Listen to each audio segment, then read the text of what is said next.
SCP-347 is the Invisible Woman. Now, there was some superhero stories about the Invisible Man and quite a few jokes about him too. But this is a little bit different. We're going to find out about it today. It's from Dr. Cat. Make sure to subscribe to his channel, guys. And let's get into this reaction. Moving into his new house, the new owner of the last Victorian house was grinning proudly for having landed a bargain on such a big house for a small amount. Very the previous owner had complained about the occurrence of sinister events inside the house. So it was haunted? He shrugged the thought off, thinking that he was wise enough not to believe in such superstitions. I don't know. But I don't little think did he I'd buy a know house that that his was instincts like would haunted. fail him. The house was located Even if on I the didn't street of a believe, small you know? town near Sydney, Australia. All He right. had moved into the house within a day of purchasing it. Sure. After a long day, he wolfed down some pizza slices and went on to enjoy some television. Pizza. He barely watched TV for 10 minutes before he fell asleep. Okay. At exactly 2 a.m., he was forced awake by a loud thud. What is going on? He thought to himself. His mind was still unclear as he struggled to open his eyes. Sure, you better He wake up squinted, fast, only though. to witness something that he wouldn't have believed if he hadn't seen it Knives, with his own forks, eyes. and This plates. was the moment he knew he had made a big mistake. You The already plates and bought the cutlery house, at the cuz. dinner table were now afloat in the air, as if suspended by some invisible string. He leapt Or off the invisible sofa woman. in sheer panic and ran towards the main door. She must have He telekinesis could feel too. the presence of someone beside him, but all he could do was run for help. Right. When reaching for the doorknob, someone grabbed his wrist. Someone invisible. You better call And the it was foundation, so close that he buddy. got goosebumps by its mere presence. I guess At that so. moment, he heard someone whisper into his ears, Claudia. The name echoed, which sent an intense chill down his spine. What was the Failing name? to accept that this was all happening for real, he fainted at the door. Later, boy discovered by passed out. neighbors, he was rushed to the hospital. The house was Wow. then banished and left completely abandoned. The neighbors reported witnessing paranormal activity, such as several items floating across the house. Yep. The reports turned into a hot rumor across town and I soon made guess it to so. the headlines. The SCP Foundation was immediately alerted by the news of a poltergeist inhabiting an abandoned house. Yeah, we Did know this that's case not a need SCP's poltergeist. attention, or was it just another supernatural activity that involved spirits? The chilling Possible. discoveries following the arrival of the staff confirmed the suspicion. Indeed, it was a case for the SCP Foundation. 347. At first, the field agents were deployed to monitor the activity inside the house. Right. The camera had recorded events of everyday activities conducted by someone invisible to the naked eye. Then they tried thermal imaging cameras and were Okay. not surprised to find the real culprit. Ah, Soon the task force with special thermal See? vision was dispatched to the location That to heat capture vision. the subject. Besieged in her room, the subject first thwarted, but after hearing brief explanations about the SCP Foundation, she agreed to some degree of quarantine and management. That's In kinda cool. return, They all she negotiated asked with for her. was some warm food and shelter from the harsh weather. oh, The subject was instead of taking her. So neutralized she's a and regular taken to woman. Site She's just 17 invisible, of the right? SCP Foundation. She's just hungry, The yo. subject is now commonly regarded as SCP-347.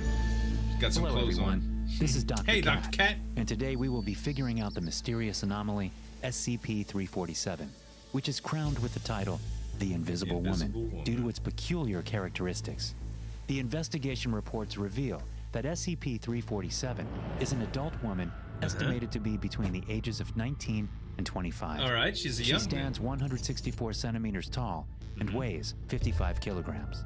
With all her features being completely average and identical to that of humans, the Right. SCP-347 is completely invisible.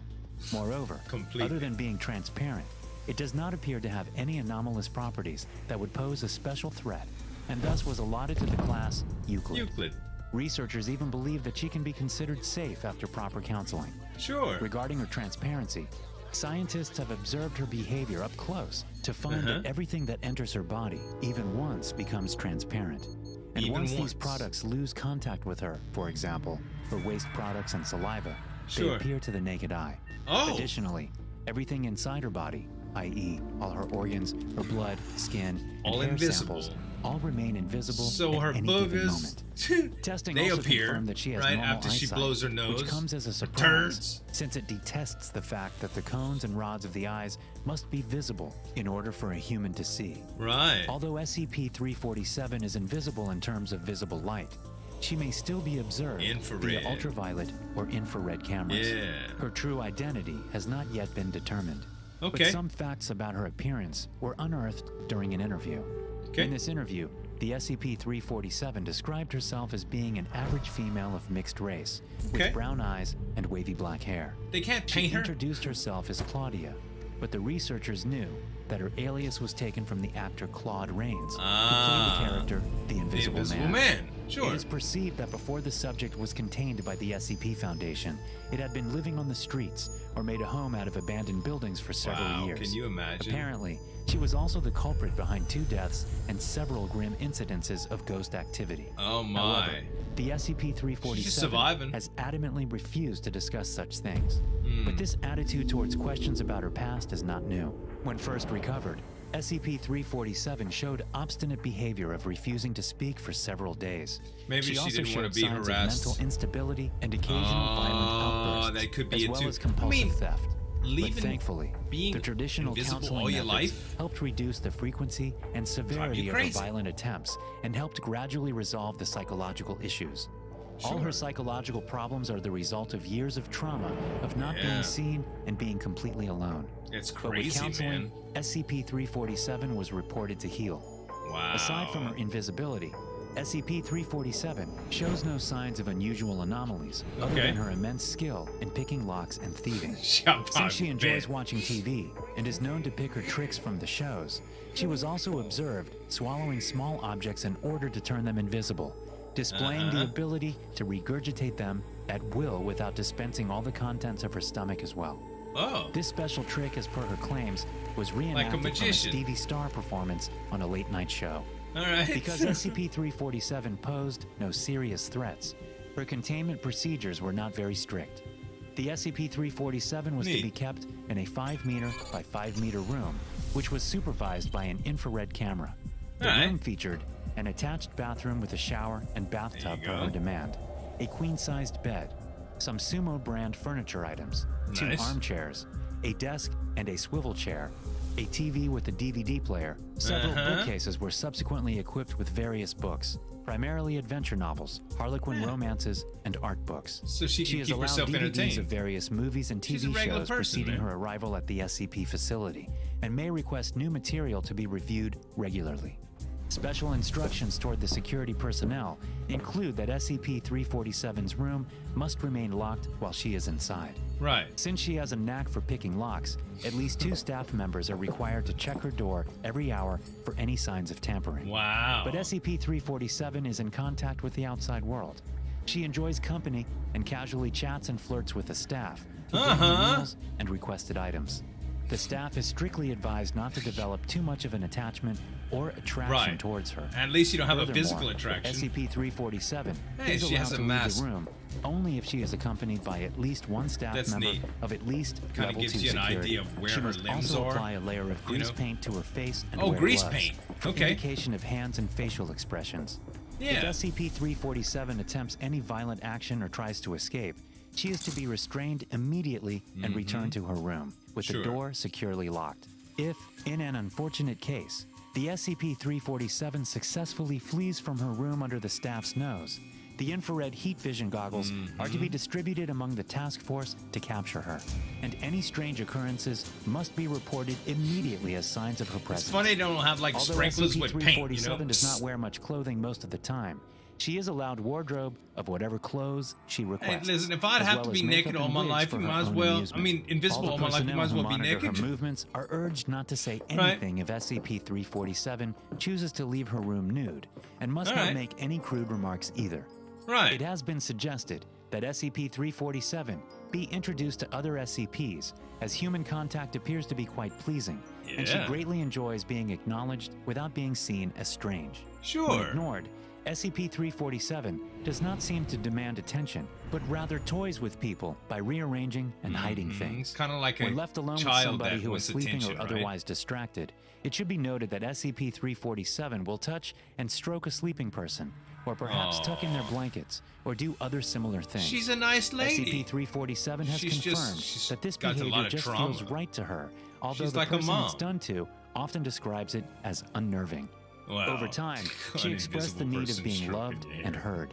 And this is what led to the incident of what was considered an attempt to elope. The irresponsibility of staff members and her superpower of being invisible proved beneficial for her escape. But she was not alone. This incident was considered more of a special date night when SCP-542, Wow. commonly known as the Frankenstein, and SCP-347 ran away from the security personnel and enjoyed the cool midsummer night breeze. They both enjoyed a small stroll through the forest a few miles away from their site. They enjoyed each other's company, but the moment reality dawned on her, she confessed that her time in the containment was better than her long-lost years. Yeah. As much as she refused to accept it, she is in better care in her containment.